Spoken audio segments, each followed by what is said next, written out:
Hello बच्चों, let's see this question. The question says, read the information below and answer the question that follow. हमें पहले ये पूरा paragraph पढ़ना है, फिर उसके बाद यहाँ पे हमें एक क्वेश्चन दिया हुआ है, इसका हमें आंसर करना है. Modern forms of money include currency, paper notes, and coins. Unlike the things that were used as money earlier, modern currency is not made of precious metal such as gold, silver, and copper. And unlike grain and cattle, they are neither of everyday use. देखो, हमारे time पे अभी जो modern times पे currency है वो दो तरीके की होती है, या तो पेपर करेंसी होती है जो हम नोट देखते हैं वो, या फिर कॉइन्स जो हम सिक्के देखते हैं वो. ठीक है, तो पेपर या कॉइन्स ही होते हैं. लेकिन पहले के टाइम पे जो करेंसी बनती थी वो गोल्ड, सिल्वर या कॉपर कॉपर के यहाँ पे कॉइन्स बना करते थे, लेकिन आजकल उस टाइप के नहीं बनते हैं. पहले तो जो ट्रेडिंग होती थी वो कमोडिटीज के बदले भी होती थी, कि जैसे अगर किसी को मान के चलो गेहूं खरीदना है तो वो सोना दे देगा, बदले में गेहूं खरीद लेगा. तो ऐसे ही पहले जो ग्रेन्स हुआ करते थे या कैटल होते थे, जो भी एवरीडे यूज की चीजें होती थी, उनके बेसिस पर भी कमोडिटी का ट्रांजैक्शन हुआ करता था. ठीक है, उनको भी ऐसा आप बोल सकते हो कि करेंसी यूज करते थे. बट आज के टाइम पे जो करेंसी है वो उनके जितनी पावरफुल नहीं है, वो ऐसे एवरीडे यूज में नहीं आती है. The modern currency is without any use of its own. अब जैसे इसका मतलब क्या हुआ कि अभी प्रेजेंट में जो करेंसी है, तो अगर हम नोट देखें, तो अगर हम बोल दें, जैसे अगर हम उसको बोल दें कि ये नोट नहीं है, 50 रुपए का नोट नहीं है, तो वो तो फिर जस्ट एक पेपर बच रहा है ना, वो किसी काम का नहीं है. तो फिर हम उसको मीडियम ऑफ एक्सचेंज के जैसे यूज क्यों करते हैं, कि जस्ट हम किसी को एक कागज दे रहे हैं और बदले में वो हमें सामान दे दे रहा है, तो ऐसा हम क्यों कर रहे हैं. तो it is accepted as a medium of exchange because currency is authorized by government of country. किसी भी देश की जो सरकार होती है वो उसको ऑथोराइज करती है उस पर्टिकुलर पेपर को, कि ये करेंसी है, इसीलिए उसको मीडियम ऑफ एक्सचेंज यूज किया जा रहा है.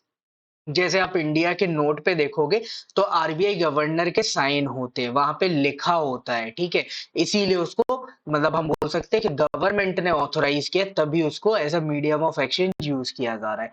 In India the Reserve Bank of India issues currency notes on behalf of central government. Bharat में करेंसी नोट्स कौन निकालता है? सेंट्रल गवर्नमेंट ने, सेंट्रल गवर्नमेंट के बिहाफ पे आरबीआई निकालता है. As per Indian law, no other individual or organisation is allowed to issue currency. देखो, आरबीआई के अलावा या भारत सरकार के अलावा किसी को भी अलाउड नहीं है कि वो इस तरीके से करेंसी को प्रिंट कर सके. अगर करता है तो वो इलीगल होता है. कॉइन्स जो है वो गवर्नमेंट ऑफ इंडिया प्रिंट करती है, या उसको बोल दो मिंट करती है. ठीक है, और जो नोट होते हैं वो आरबीआई के अंडर आते हैं. Moreover the law legalises the use of rupee as medium of payment that cannot be refused in settling the transaction in India.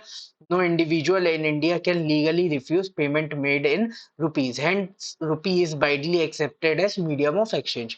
आप कहीं पर कोई भी कमोडिटी खरीदने जाओ, कोई भी चीज मार्केट में लेने जाते हो, आप किसी भी तरीके का ट्रांजैक्शन कर रहे हो, और अगर आप रुपए में पेमेंट कर रहे हो तो भारत में उसको लेने से कोई मना नहीं कर सकता. मैंने क्यों बोला भारत में? क्योंकि आप अमेरिका में रुपए दोगे तो वो मना कर देगा, वो उसको डॉलर में चाहिए.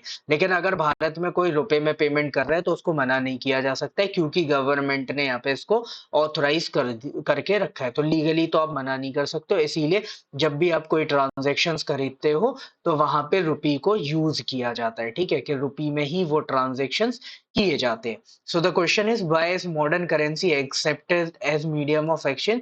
मॉडर्न करेंसी को मीडियम ऑफ एक्सचेंज की तरह क्यों एक्सेप्ट किया जाता है? So the correct answer is it is authorized by government, क्योंकि गवर्नमेंट ऑफ इंडिया ने इसको ऑथोराइज किया है. इसीलिए हम अगर हम बोले इसको मीडियम ऑफ एक्सचेंज यूज किया जाता है. यहाँ पे दो टर्म आते हैं, एक टर्म है लीगल टेंडर, दूसरा है फियाट मनी.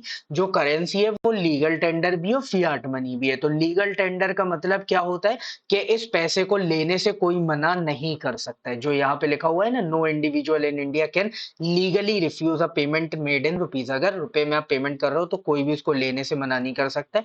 मतलब ये लीगल टेंडर भी है. और फियाट मनी का मतलब क्या हो गया कि गवर्नमेंट ऑफ इंडिया ने ऑथोराइज किया है इसको, है ना.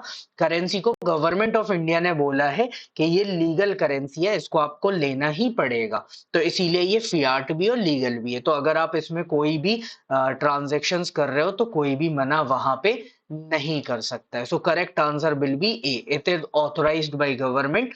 सो modern currency is accepted as medium of exchange. Hope you understood it well. Best of luck. Thank you.